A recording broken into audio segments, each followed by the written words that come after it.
para que lo tengamos ahí presente, hermano. Bueno, entonces vamos a abrir en Proverbios capítulo 4, desde el versículo 10, que quedó faltando esa porción, y vamos a leer hasta,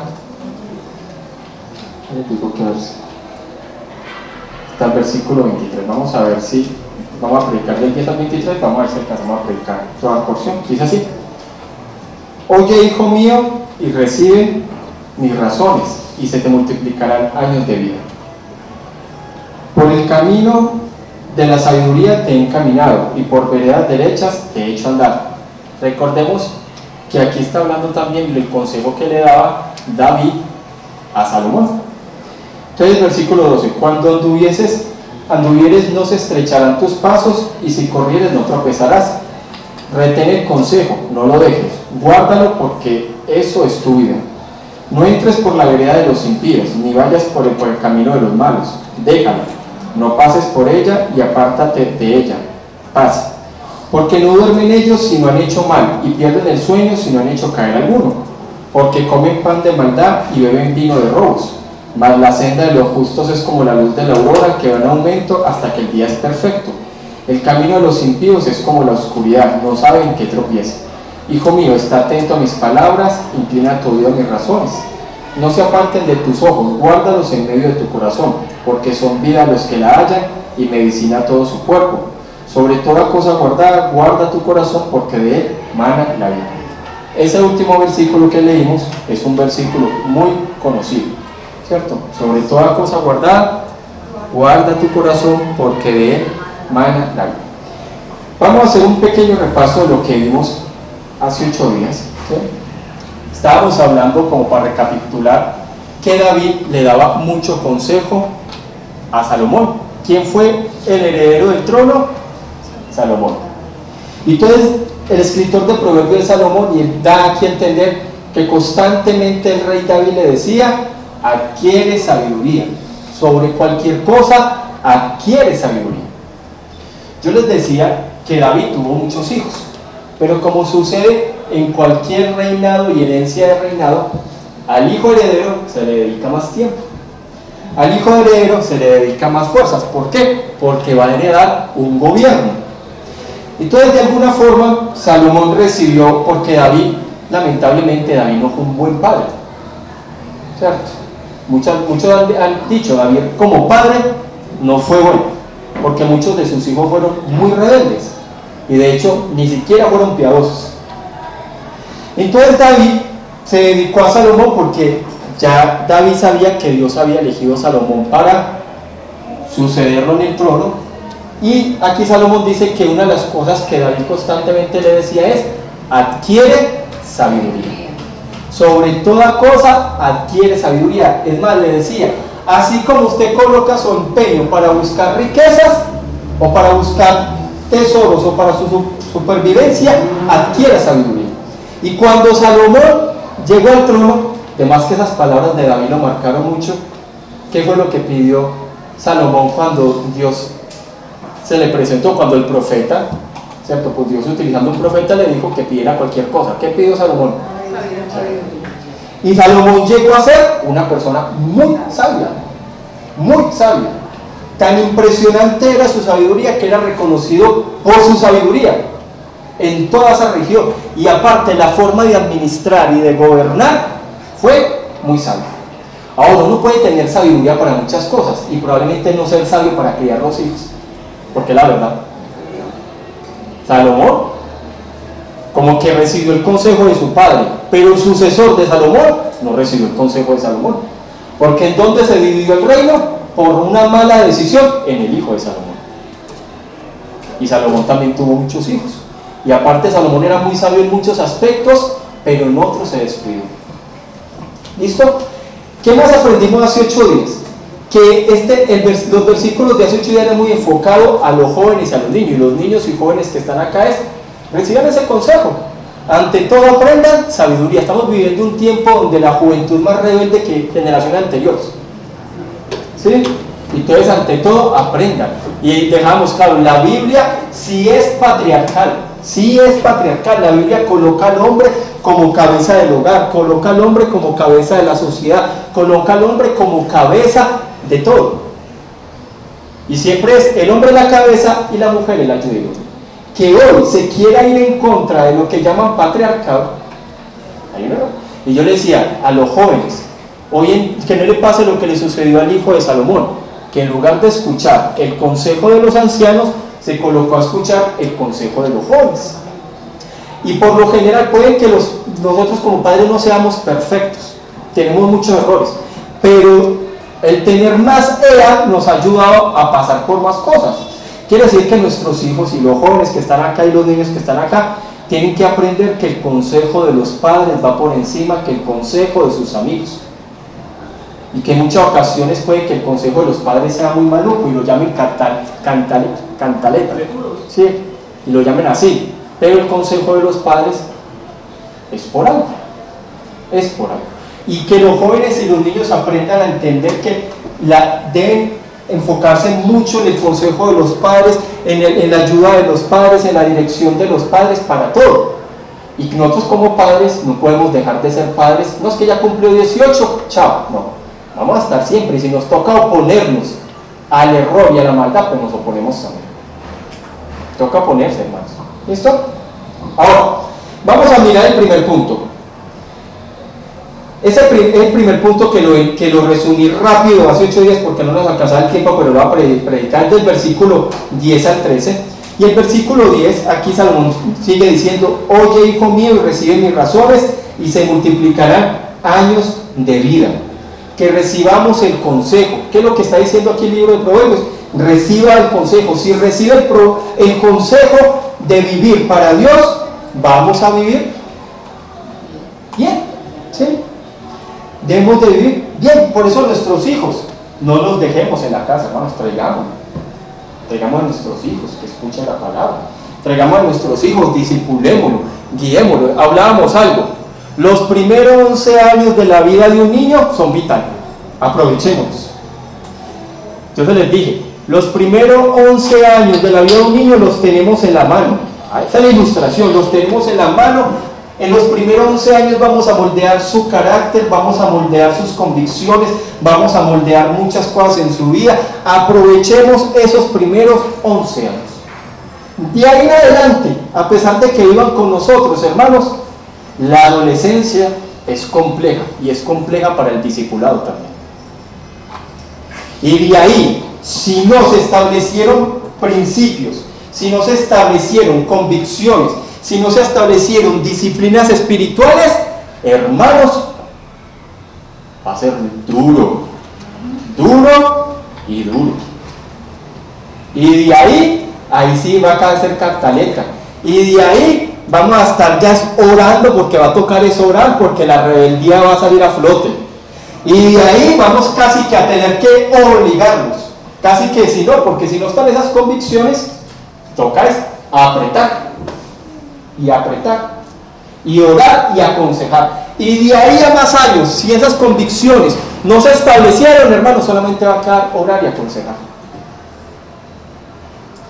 No más. Por eso aprovechemos esos primeros 11 años y no los dejemos, no los soltemos.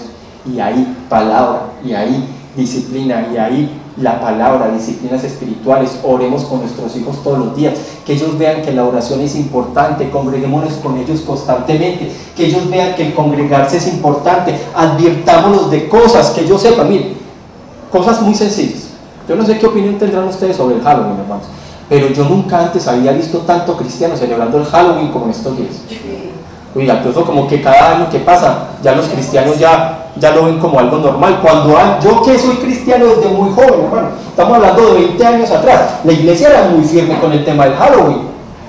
Era muy firme. Hoy en día ya lo ven normal. Ustedes vieron, yo en mi Facebook tengo un montón de cristianos, casi todos que disfrazados.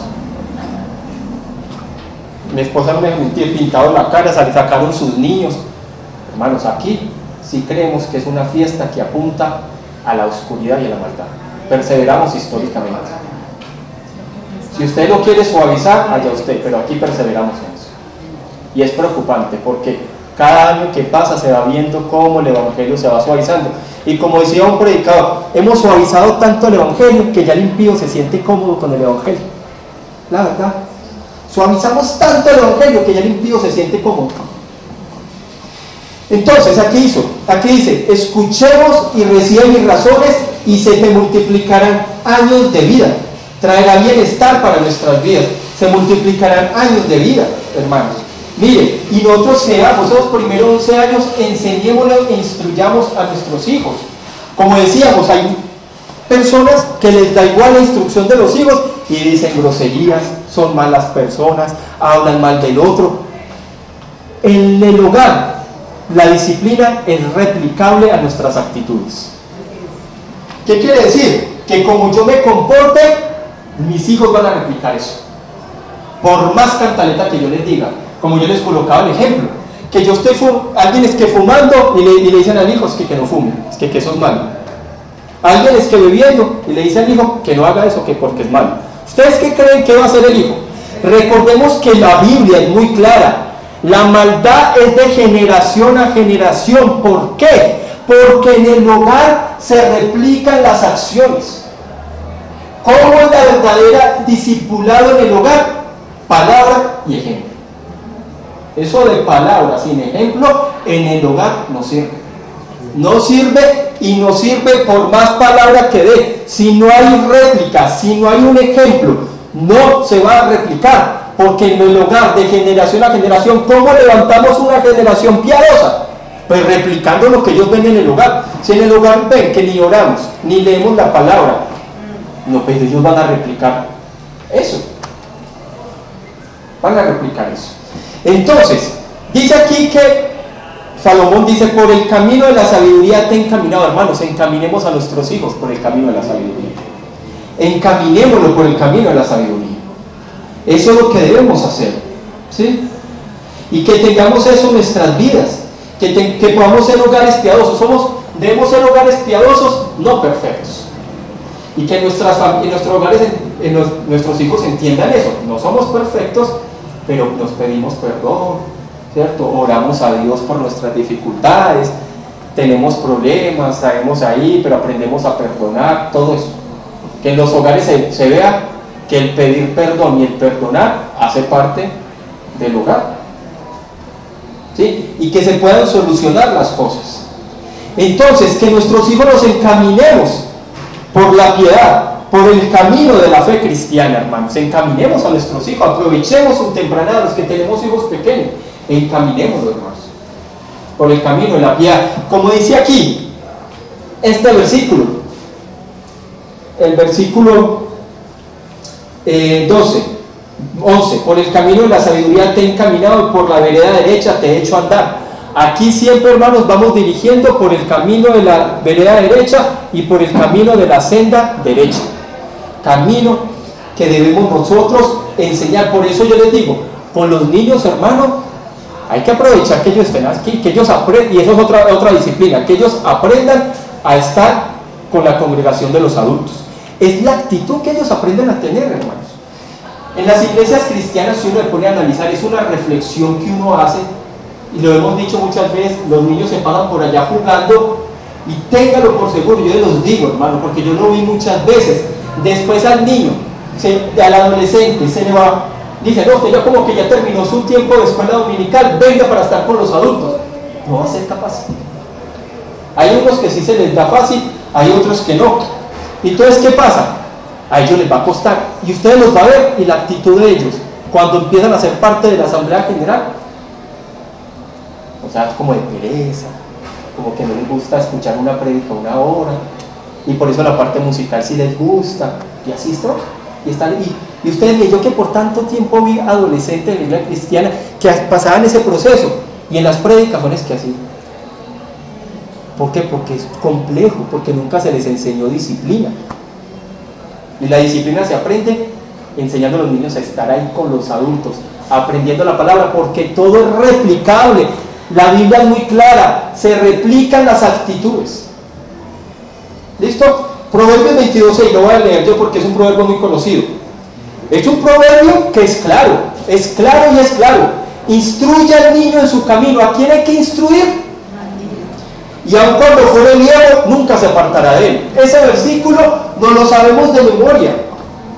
¿Qué quiere decir? Instruyamos al niño en el camino, instruyámoslo, disipulémoslo. Hermanos, miren, el discipulado no solamente es enseñarles historias bíblicas, es enseñarles doctrina. Yo les paso un catecismo, hay que estudiarlo. Yo sé que ese catecismo como de 100 y algo preguntas, poco a poco, yo cuando puedo se la coloco a mía, ¿cierto? El catecismo, instruyámoslo también con advertencias, con reflexiones de la vida, reflexionando la palabra. Y si instruimos al niño en el camino, esto es muy claro, y es una promesa. Y aun cuando fuere viejo, nunca, porque eso va a estar, mira, acá, y en sus convicciones, hermano. Y en sus convicciones. Por eso los primeros años son cruciales. Y que cuando llegue el tiempo de la adolescencia, no nos saque tantas canas. Como les he dicho, hay pastores que dicen que el tiempo de la adolescencia con sus hijos es el tiempo de las canas, hermano. ¿Sí? ¿Por qué? Porque vienen tiempos muy complejos, donde ya los hijos casi que se quieren independizar, hacer las cosas por sí solos y que no quieren mirar el consejo de los padres. ¿Sí? Entonces, que retengan el consejo, que lo guarden. Dice, versículo 11, porque por el camino el versículo 12, cuando anduvieres no se estrecharán tus pasos, y si corrieres no tropezarán. Versículo 13, retén el consejo, no lo dejes, guárdalo, porque eso es tu vida. Y entonces el consejo es, guarden el consejo, todo lo que se aprende en la iglesia, hermanos. Los niños hacen parte de la congregación, miremos, hermanos. Hasta aún no se han bautizado, pero es que los niños hacen parte de la congregación. Y me preocupa que hay congregaciones que no ven a los niños como parte de la membresía. Hacen parte. Y son niños que son constantes, son niños que van disciplinados, son niños que siguen la disciplina de sus padres y aprenden día a día. ¿Sí? ¿Y qué es lo que necesitamos ante todo, hermano? Que se les enseñe sabiduría, pero también que a nuestros hijos se les enseñe la sabiduría, pero apuntada a Cristo. Que nuestros hijos aprendan a conocer a Cristo como el Dios, como su Salvador. Eso lo estamos hablando hace 8 días. Que aprendan que ante cualquier necesidad vayan a Cristo. Ante cualquier crisis crucial. Mira, hoy estamos viviendo un fenómeno, y es que los niños están pasando problemas psicológicos muy fuertes a temprana edad, hermanos. Que nuestros hijos, ante una crisis emocional, ante una depresión, ante una situación, ¿qué hagan? Oren. ¿Qué hagan? Busquen a Cristo. ¿Qué hagan? Descansen en Cristo. Que nuestros niños aprendan a buscar la sabiduría, pero que ellos aprendan a tener las disciplinas desde temprana edad. Es lo mejor, es lo que yo quiero. ¿Sí? Entonces ese es el primer punto, hermano. Segundo punto, dice así: no debemos entrar por la vereda de los impíos. Versículo 14. ¿Qué es lo que está enseñando aquí? Que ni aún la miremos, que ni aún la toquemos, a pesar que nuestro corazón nos tiente, hermano. Yo le he dicho, nuestro corazón nos juega malas pasadas, nos tienta. Nuestro corazón pareciera que le gusta mucho estar por el camino de la vereda torcida. Y por eso es que uno a veces necesita eso, tener tanta palabra en la mente, que cuando el corazón se convulsione, la mente esté activa diciendo, eso está mal, así nos sentamos y le digamos que esto está mal, yo no siento nada, ni me siento remordimiento, ni me siento mal, pero aquí está, eso no está bien, no está bien. ¿Por qué esto, hermano? Hasta el final de nuestras vidas va a estar ahí, mire. Y este corazón como que quiere tender hacia el mundo todo el tiempo. Entonces, no debemos entrar por la senda mala porque no pertenecemos a ella. Versículo 14, no entres por la vereda de los impíos, ni vayas por el camino de los malos. No debemos ir por la vereda de los impíos. Nuestro camino no es el camino de los malos, nuestro camino es el camino piadoso. ¿Sí? Ahora, ¿qué es la piedad? Entendamos algo aquí. Estamos viviendo una época donde se está confundiendo la piedad y toca aclararlo. Mucha gente cree que la piedad es el buenismo, de lo que se enseña hoy en día como el buenismo. O sea, yo soy buena persona. Hay unos, yo soy consciente que hay unos que le caemos más fácil bien a una persona que a otras personas. ¿Por qué? Porque uno ha aprendido, y más los que hemos estado en áreas comerciales, somos como expertos para caerle bien a la gente. ¿Sí? Entonces, no es caerle bien ser piadoso. Gente que dice, no, es que usted es tan chévere, usted es tan buena gente que es. Y toda hay gente que cree que por ser buena gente ya ganó la salvación. Y la gente lo evalúa así, no, es que no le hace mal a nadie, él era buena persona. Hermanos, ser buena persona no es ser piadoso. Le comento, muchas personas que son buenas personas van a ir directamente al infierno. El buenismo no salva, ni tampoco hacer obras de caridad. Es necesario ayudar, es necesario hacer obra social, sí, pero ni la obra social ni el buenismo me salva. A mí me salva ser piadoso. ¿Y qué es ser piadoso? Es caminar por la senda recta, seguir a Cristo y vivir para Él, y mortificar y negarme a mí mismo, hermanos. ¿Sí? Ahora, mire, es tan impresionante que hoy en día hay un libro que es muy famoso, que llama es que cómo influenciar y hacer amigos fácilmente, que un libro que, algo así, y eso lo lee mucha gente. Y hay muchas cosas que le enseñan a usted cómo ser hipócrita, para hacer amigos. ¿Sí? ¿Cómo le enseñan? O sea, y hay gente que es así. ¿Por qué? Porque eso se llama a usted ser diplomático. Estamos llenos de personas diplomáticas, hermano. Usted sabía que por años hay muchos pastores que se encargaron de ser diplomáticos. Y hay pastores que vuelven tan buena gente, hermano, que si llega un impío y le dice una herejía, y dice, hermanos, pues está bien, oremos al Señor. ¿Por qué? ¿Qué hace un diplomático en un país? Tratar de decir, este lugar como que vamos por este lado y esta otra parte como que vemos, y entonces se le llama manejar la diplomacia del país. Por ejemplo, Colombia es experto en la diplomacia, como que un lado bien, otro lado bien. Entonces cuando aparece un hombre de convicciones fuertes, radical, porque no estamos acostumbrados a personas de convicciones fuertes, estamos acostumbrados a personas diplomáticos. Y la diplomacia, hermanos, en muchas ocasiones tiene mucha hipocresía. Y entonces hay pastores que le dicen, ¿usted está de acuerdo con esta doctrina? Sí, pero también estoy de acuerdo. O sea, hay pastores que no tienen ni posiciones claras, hermanos. No tienen posiciones claras en nada. Han estudiado teología. Yo una vez hablaba con un hombre, tiene un doctorado en teología, y uno se sienta a hablar con él y él habla a usted de todas las doctrinas, pero no está de acuerdo con ninguna, sino que todas las mezcla. Yo le dije, usted le falta convicción. Y si usted no tiene claridad y no tiene una línea en la cual eso es una mezcla, y la gente no va a entender ni qué es la salvación, ni qué es la redención, porque usted está enseñando una mezcla de todo. Entonces hay un momento, hermanos, donde la Biblia es muy clara. Nosotros no podemos ser tibios, hermanos. Tibios ni en la religión, ni en política, ni en muchos aspectos. No podemos ser tibios en nada. Hay que ser contundentes y en claro. Y en la vida cristiana sí que no debemos ser tibios. Recordemos que Apocalipsis habla sobre eso. No podemos ser tibios, debemos de tener convicciones firmes, muy claras. Que cuando nos pregunten un tema, esto es lo que yo creo. No es que nos pregunten del aborto, sí, pero no, es que hay 3 semanas y yo no sé, sí, porque el gobierno aprobó que 3 semanas y probablemente no. Y hay gente cristiana que le respondía así. Y uno no sabe ni qué es lo que respondió, o sea, como que sí, pero como que no. Entonces hay gente que le respondía a uno y uno dice como, ¿al fin qué? Como que sí, como que no. No, hay gente que le preguntó, por ejemplo, un pastor le preguntaba sobre el Halloween. Un pastor muy reconocido mexicano y como que no, sí, pero es una fiesta buena, pero sí, también tiene sus cosas malas. O sea, ¿qué respondió ahí? Es una fiesta mala, pero que también tiene sus cosas buenas y que, o sea, nada, tibio, hermano. Cuando le preguntas sobre la ideología de género, ese mismo pastor, que es un cantante muy reconocido, su respuesta también es tibia. ¿Usted qué piensa de la ideología de género? Sí, pero el amor, pero hay que ser especiales con las personas, que se convierten. Y como que le dicen, sí, pero no le colocan la posición de que es pecado. Posiciones tibias, hermano.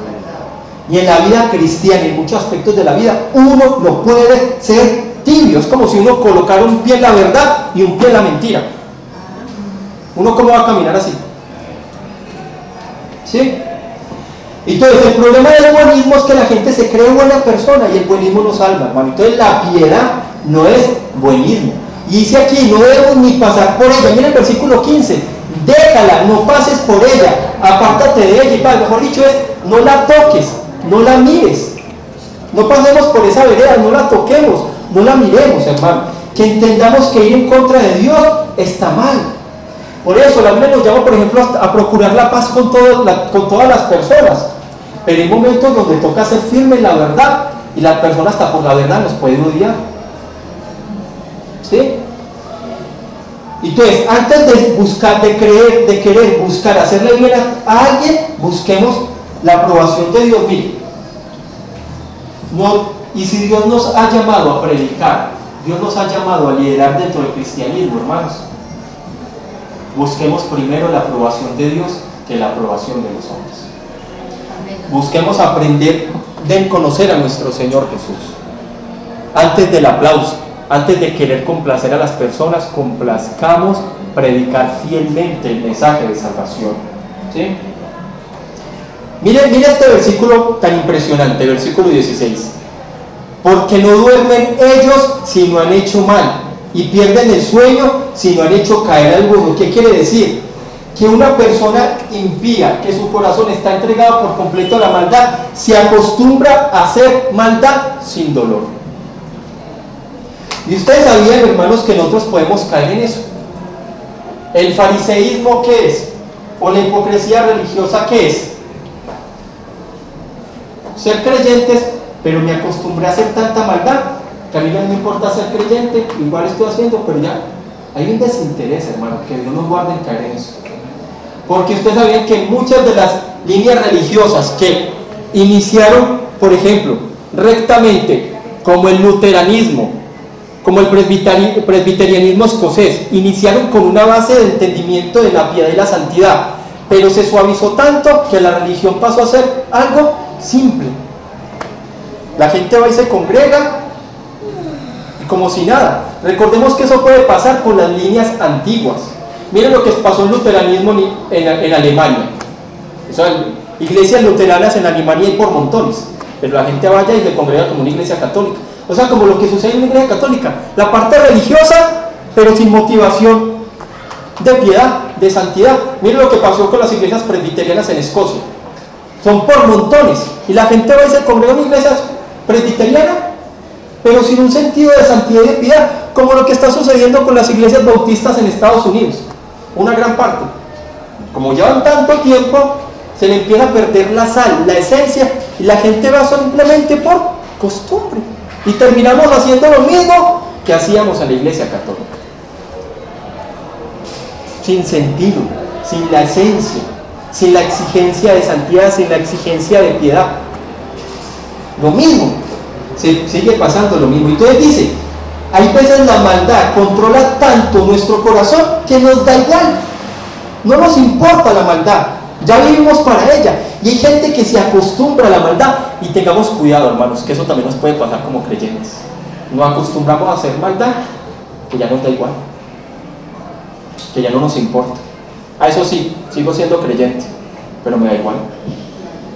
Dice el versículo 16, nuevamente, porque no duermen ellos si no han hecho mal, y pierden el sueño si no han hecho caer alguno. Versículo 17, porque comen pan de maldad y beben vinos de robo. Hay una costumbre, miren, yo les he dicho el tema de la conciencia, y es bueno porque nosotros también aquí hacemos análisis profundo del alma. Aquí también venimos a comprender cómo es que el ser humano funciona. Entonces, hermano, todos tenemos la conciencia, y la conciencia nos advierte. Creyente o no creyente, si mi conciencia me advierte, recordemos, cuando yo llego a la vida cristiana, mi conciencia es fortalecida porque he entendido la ley y he entendido más a Dios. Por tal motivo, cuando yo hago algo malo, mi conciencia me advierte porque se ha fortalecido y yo he entendido la palabra. Pero cuando yo me acostumbro a ir en contra de mi conciencia, me acostumbro a ir en contra de ella, a pesar de que me advierta, mi conciencia se cauteriza. Y yo sigo pecando, y ya mi conciencia, y yo me voy a sentir bien, ni remordimiento voy a sentir. O sea, si no siento remordimiento, menos arrepentimiento. ¿Cierto? Y me da igual. ¿Por qué? Porque mi conciencia se ha cauterizado. ¿Y qué es lo que hace? ¿Qué es, hermano, lo que sucede a una persona réproba que no ha llegado a los caminos de Cristo, que a medida que va avanzando los años, su corazón cada vez se va endureciendo más y se va entregando al pecado por completo, porque el pecado año tras año me endurece el corazón? Ahora, ¿qué es la apostasía? La apostasía es una persona que aprendió la palabra, que su entendimiento fue iluminado, y va y se aparta de la congregación de los creyentes y se entrega por completo al mundo, y su corazón se endurece. A pesar de que ese va a recibir mayor juicio, porque tiene conocimiento. ¿Ustedes sabían que esa es la diferencia? Una cosa es juzgar sin tener conocimiento de la verdad, y otra cosa es que me juzguen conociendo la verdad. Quiere decir que nosotros, cada vez que aprendemos más verdad, más verdad, más verdad, tenemos más y más responsabilidad ante Dios. Es impresionante. Entre más verdad conozcamos, entre más verdad profundicemos, mayor responsabilidad tenemos ante Dios. ¿Por qué? Porque es que el conocer la verdad, hermanos, es una bienaventuranza, es un privilegio, y es como si Dios nos dijera: eres privilegiado, entiendes mi verdad, vive para Dios. ¿Sí? Ahora, hay gente que todo el tiempo quiere hacer mal, hay gente que pareciera que se acostumbró a robar. Mire, esto puede pasar y también nos puede pasar a los creyentes. Hay gente que se acostumbró a robar y como a la primera no la pillan, sigue robando, a la segunda tampoco, a la tercera, y lo ven bien robar, hasta que llega un momento, hermanos. ¿Por qué? Porque la codicia es muy fuerte. Yo les voy a contar un caso que una vez me sucedió con un empleado. Nosotros veíamos que él se descuadraba mucho en la caja, y entonces tocó revisar caja. Y son personas que empiezan a sacar día 20.000 pesos y se lo guardan, otro día 20.000 pesos y se lo guardan. Pero la codicia, hermanos, es: como no me han pillado con 20.000 y yo ya llevo varios tiempo haciéndolo, vamos para el de grande, el 50. Y eso es lo que pasa cuando una persona dice: no, es que a mí ya no me están pillando, y entonces empieza a hacer cosas cada vez más grandes, pero la maldad se acumula y Dios cuida. Por ejemplo, nosotros como clientes decimos: bueno, Dios no me ha disciplinado, Dios no me está disciplinando, ¿por qué será? Entonces, yo he hecho mal, y seguimos, porque Dios siempre espera que nos arrepintamos. Dice: no, yo ya llevo varios, pero llega un momento donde se acumula la maldad y Dios disciplina. ¿Sí? Dios disciplina. Hay gente que acostumbra a matar, hermanos. Gente que mató a una persona y vive escondida y mata y mata y mata. Ustedes saben que aquí en Pereira hay personas que están escondidas en esos barrios peligrosos y nomás salen para matar a alguien y van y se esconden otra vez en esos barrios. Y se esconden y se acostumbran a matar. Gente que vive de maldad. ¿Por qué? Porque el corazón del hombre se endurece. Vamos a Génesis capítulo 6, versículo 5. Un versículo también muy conocido.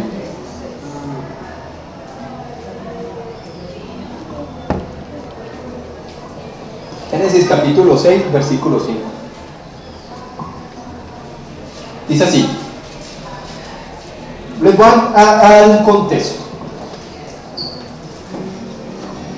Recordemos que el pecado, después de Adán y Eva, depravó muy fuerte al ser humano, lo depravó muy fuerte, hasta el punto que yo se los he explicado que la segunda generación de seres humanos, el pecado depravó tanto a Caín, que Caín no le importó matar a su hermano. O sea, escuchen esto: un asesinato en la segunda generación de seres humanos. Adán y Eva vivían en perfección, pecaron. Y la segunda generación de seres humanos, un asesinato. Quiere decir que el pecado tomó y depravó el corazón muy fuerte. De ahí en adelante, la historia de los primeros capítulos de Génesis nos muestra que había una línea de personas piadosas y otras personas que vivían para Dios y otras personas que vivían para sus pasiones. Siempre a ver. Pero llegó un momento donde la maldad era tan grande que el corazón del hombre se depravó. Aparecían creyentes, habían muchos creyentes. Pero en el tiempo de Noé, ¿cuántos creyentes? Y probablemente era una población de seres humanos que dicen que estaban por el lado de 50.000 hasta por ahí. O sea, no era muy grande, ¿cierto? Porque uno tiene que probablemente hasta puede llegar hasta 500.000 personas. ¿Cuántos creyentes había? Personas que vivieron para Dios, que la gracia de Dios estuviese en su corazón. Uno y su familia, y eso que los hijos de Noé, ¿cierto? Ahí como que más o menos, porque es que los hijos de Noé, la Biblia no nos muestra que fueran los más piadosos, pero eran Noé y su familia. Mientras que, ¿qué dice ese versículo? Génesis 6:5 dice: y vio Jehová que esta es la generación de Noé, Y vio Jehová que la maldad de los hombres era mucha en la tierra. Escuchen esto. Y que todo designio de los pensamientos del corazón de ellos era de continuo, solamente mal. O sea, en el tiempo de Noé, el pecado había depravado tanto al ser humano que solamente había una persona. Por eso la Biblia es muy clara: al final de los tiempos, hermano, los verdaderos creyentes no es que vayan a ser muchos, porque la maldad deprava. Y nuestro Señor Jesús, mire, ¿y qué pasó después de esa depravación? Vino el juicio. ¿Cuál fue el juicio? El diluvio. Ustedes sabían que lo que sucedió en la generación de Noé y lo que sucedió en el diluvio es profético, porque nos apunta al tema final. Y nuestro Señor Jesús fue muy claro: como sucedió en el tiempo de Noé, va a volver a pasar a la humanidad. O sea, el corazón en el tiempo de Noé fue tan depravado y las personas pensaban de continuo mal, y la depravación era tan fuerte que Dios dijo: voy a traer un diluvio antes de que venga el juicio final. Estamos viendo que la maldad va a avanzar, pero la depravación en el corazón, hermano, y cada vez es mayor. Uno la puede observar hasta en uno mismo. Hasta en uno mismo puede observar como la depravación de esta generación, porque es que a nosotros, hermano, a pesar de ser creyentes, a nosotros también la influencia de este mundo nos afecta de alguna forma. Lo que uno ve, la cultura, los compañeros, los amigos, de alguna forma nos afecta. Ahora sí, ¿cuál fue la diferencia de Noé a los creyentes? La obra de Dios en el corazón. ¿Qué es la obra de gracia, hermano? Yo lo he explicado muchas veces. Nuestro corazón es malo, pero Dios empieza con el nuevo nacimiento. Es un principio de vida en nuestro corazón. Ese es el nuevo nacimiento, en donde Dios empieza a refrenar. Todavía seguimos viendo las consecuencias del pecado, la influencia, pero Dios no permite que nuestro corazón se entregue. Moralidad no es caminar en el Espíritu. Alguien puede creer que es santo porque aprendió a fuerza a tener una vida moral buena, hermanos, pero ustedes sabían que moralidad no es santidad, y eso trae mucha confusión. La santidad es una obra de Dios en el corazón.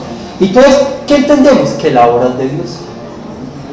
Y por eso cuando vivamos tiempos complejos, Señor, ayúdame, Señor, porque ese era el problema de los fariseos, era a punta de moralidad, como que a fuerza. Y la mayoría, ¿cuál es la diferencia entre la fe cristiana y las herejías? Que mientras muchos enseñan por obras, a mi capacidad, digo, la obra es del Señor. Y ahí se nos quita el orgullo, que entendemos: Señor, somos pecadores, necesito de tu ayuda. ¿Cuál es la diferencia? La ayuda de Cristo en nuestras vidas, hermano. ¿Cuál es la diferencia de un creyente? Dicen: no, es que el no creyente también, pareciera que los no creyentes también tienen muchos errores, sí. Pero hemos entendido que la salvación es del Señor y necesitamos de Él, y siempre venimos a Él todos los días. Sigamos avanzando. Versículo 18. Mas la senda de los justos, ¿cómo es? Como la luz de la aurora, que va en aumento hasta que el día es perfecto. Miren, habla de la oscuridad, hermanos. Cuando uno está en una habitación, vamos a dar el ejemplo, y uno necesita buscar algo y no prende la luz, uno se tropieza con todo. Uno se tropieza con la cama, se tropieza con algo que está en el piso, porque la oscuridad, ¿qué hace? No deja ver. La Biblia siempre coloca a la luz y a la oscuridad como ejemplo de la piedad y la vida impía. En la oscuridad uno se tropieza con todo, ¿cierto? Mientras que cuando uno prende la luz ilumina todas las cosas. ¿Qué nos enseña la Biblia? El creyente va como creciendo en luz, va creciendo en entendimiento, porque este mensaje trae luz a nuestras vidas, hermano. Nos da entendimiento. Queremos saber qué es bueno y qué es malo. ¿Sabe qué es lo único que define lo bueno y lo malo en esta vida? La Escritura. Un gobierno no me define qué es lo bueno y lo malo. Las resoluciones de las Naciones Unidas tampoco me va a definir qué es lo bueno y lo malo. ¿Por qué? Porque en muchas ocasiones los gobiernos y las resoluciones de las Naciones Unidas, lo que llaman derechos humanos en muchos aspectos, van a ir en contra de la Escritura. Van a ir, bien, por ejemplo, ya lo llaman es que derecho a morir dignamente. ¿Ah? Es que derecho yo a hacerlo con mi cuerpo lo que quiera para abortar. O sea, crean unos derechos que van en contra de... Entonces, entendamos esto.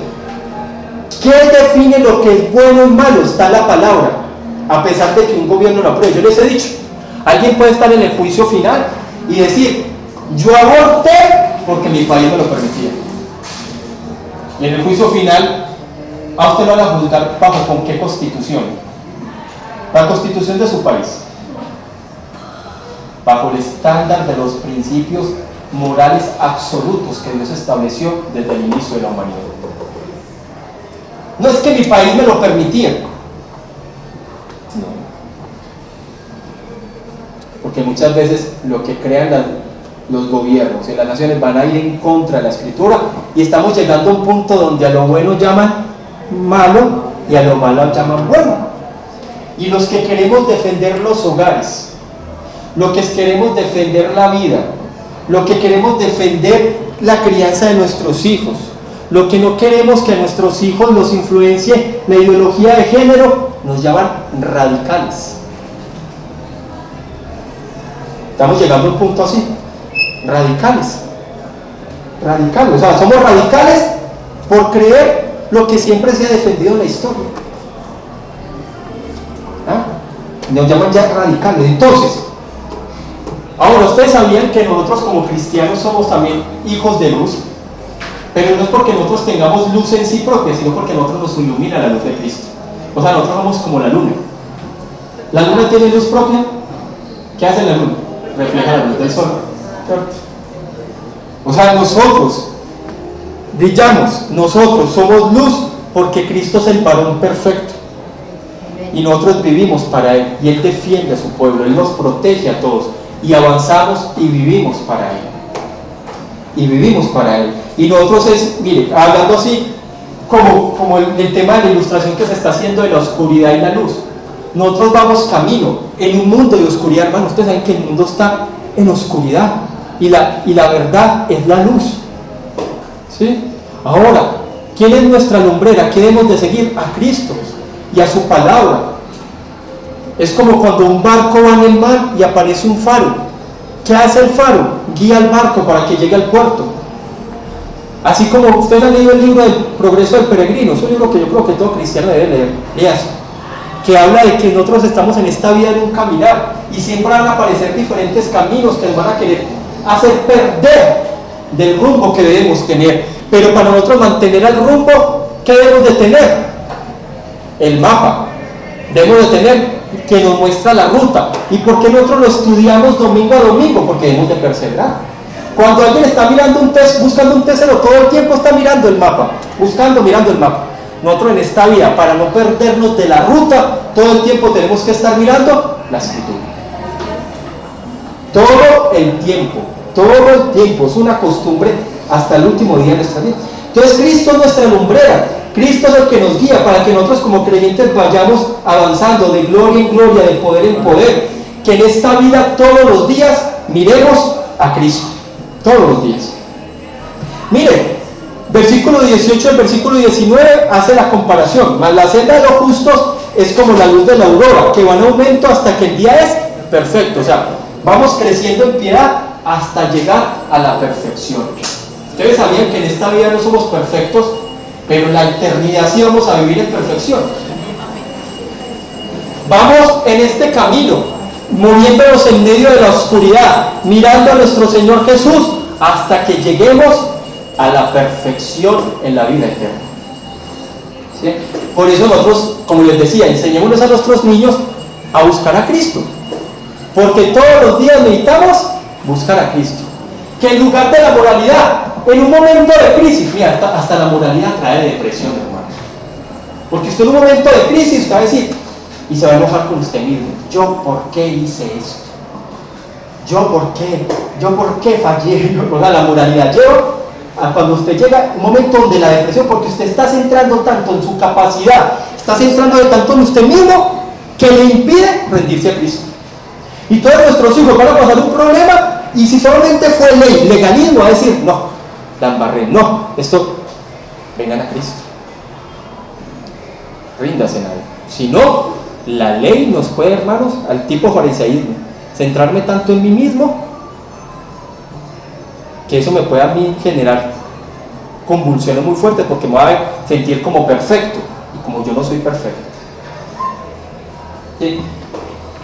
Y punto 13, para finalizar, versículo 19-23, vamos a hacerle rápido, dice así: y la comparación es, el camino de los impíos es como la oscuridad, no saben qué tropiezan, porque el impío anda en esta vida tropezando ante Dios, pecado tras pecado, error tras error, en su corazón endurecido. Y el ejemplo es eso, una luz apagada, yo entro en la pieza y me empiezo a tropezar con todo. Y coloquemos lo más chistoso, si estoy descalzo y veo la cama, me aporreo el dedito chiquito. Eso pasa mucho. ¿Por qué? Porque uno con la oscuridad tropieza con todo. Esa es la ilustración que se hace. Quien no busca a Dios, quien no vive en la luz, todo el tiempo se está tropezando. Todo el tiempo se tropieza en la vida. Se tropieza con la maldad, se tropieza viviendo en contra de Dios. Y vive en oscuridad, porque todo el tiempo se está tropezando. Y finaliza, versículo 20 hasta 23. Hijo mío, está atento a mis palabras, inclina tu oído a mis razones. Es una actitud que nosotros debemos de tener. Vivir constantemente viniendo a la Escritura, viniendo a ella, hermanos. Y esa inclinación a la Escritura la tenemos que enseñar a nuestros hijos. Vengan a la Escritura, estemos atentos al mensaje de Dios, congreguémonos, tengamos anhelo y deseo por la Escritura. ¿Sí? Les voy a leer un versículo, 2 de Pedro capítulo 3, versículo 9. El Señor no retarda su promesa, según algunos tienen por tardanza, sino que es paciente para con nosotros, no queriendo que ninguno perezca, sino que todos procedan al arrepentimiento. ¿Qué quiere decir? Que el Señor siempre espera que nosotros nos arrepintamos. ¿Y qué es un arrepentimiento? No volver a hacer lo que estamos haciendo. Y para arrepentirnos también necesitamos aclamar al Señor, porque yo les he dicho, hermanos, el corazón es tan peligroso que yo sé que estoy haciendo mal en mi mente, pero mi corazón disfruta lo que está haciendo. Y probablemente nosotros, ¿por qué somos llamados a negarnos? Porque nos negamos lo que nos gusta. Uno se niega a ¿qué? Lo que le gusta, no lo que no le gusta. Porque hay gente que dice, no, es que yo no hago eso, y entonces no está negando, porque de pronto eso ya lo ha trabajado usted en su vida. Pero yo me niego en las cosas que me gustan. Y probablemente, ¿qué vamos a decir? Señor, no tengo ni ganas de dejarlo. No tengo ni ganas de dejar hacer eso, no tengo ni ganas de dejar a esta persona que me genera tan mala influencia, no tengo ni ganas de dejar esta actitud, esta compañera que me lleva a dejar hacer tanto, tan chismoso. ¿Sí? O sea, uno se niega lo que a uno le gusta, y ahí es donde está lo complejo, porque ahí es donde uno necesita orar y clamar. ¿Por qué? Porque el Señor siempre espera que nosotros nos arrepintamos, hermano. Y el versículo 21, no apartes de tus ojos, guárdalas en medio de tu corazón. ¿Dónde deben ser guardadas las palabras? En el corazón, porque estas palabras, versículo 22, son vida a los que la hallan y medicina a tu cuerpo. Y finaliza con este versículo tan potente: sobre toda cosa guardada, guarda tu corazón, porque de él mana la vida. Mejor dicho, el corazón debe ser como una ciudad, y nosotros todo el tiempo ser el guarda de nuestro corazón. Porque como creyentes aprendemos que somos pecadores y que este corazón se desvía muy fácilmente, hermanos. Y entonces, ¿a qué nos manda? Sobre todo, o mejor dicho, así como si nosotros ahorramos plata, porque hay que darlo con el ejemplo. Podemos ser creyentes, pero sabemos que la plata nos importa. Y hay gente que guarda plata y la guarda, ¿en dónde? ¿A la vista? No, la guarda en un banco, la guarda escondida debajo del colchón. Y nos preocupamos por guardar, porque la plata para nosotros es un bien preciado. Así como nos preocupamos por guardar el dinero, preocupémonos por nuestro corazón. Dice, sobre toda cosa guardada, que usted tenga especial, lo vea como un especial tesoro, guarde su corazón, porque es del corazón donde emana la vida. Lo que esté en nuestro corazón son los frutos que vamos a producir. Nuestro Señor Jesús dijo, de un malo corazón producimos malos frutos, de un corazón bueno produce frutos buenos.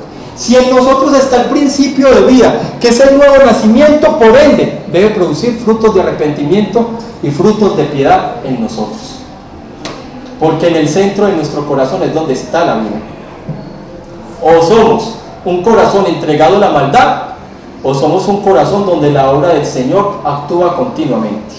¿Y cuál es la obra de nuestro Señor Jesús? Que Él nos guíe y no va a permitir que nuestro corazón se entregue por completo a la vanidad de este mundo. ¿Listo, hermanos? Vamos a finalizar, finalizamos acá. Y vamos a orar. ¿Ah? Tú estás cogiendo la cuestión de campaña. Ya vamos a finalizar. Si quieren, ya la cuestión. Bueno, vamos a orar para finalizar este tiempo. No nos vayan a ir sin su arroz con leche. Bueno, entonces vamos a finalizar el verso. Bueno, Padre, te damos muchas gracias por esta porción de Proverbios capítulo 4. Te pedimos nos ayudes. Te pedimos, Señor, que esta porción pueda, Señor, darnos entendimiento.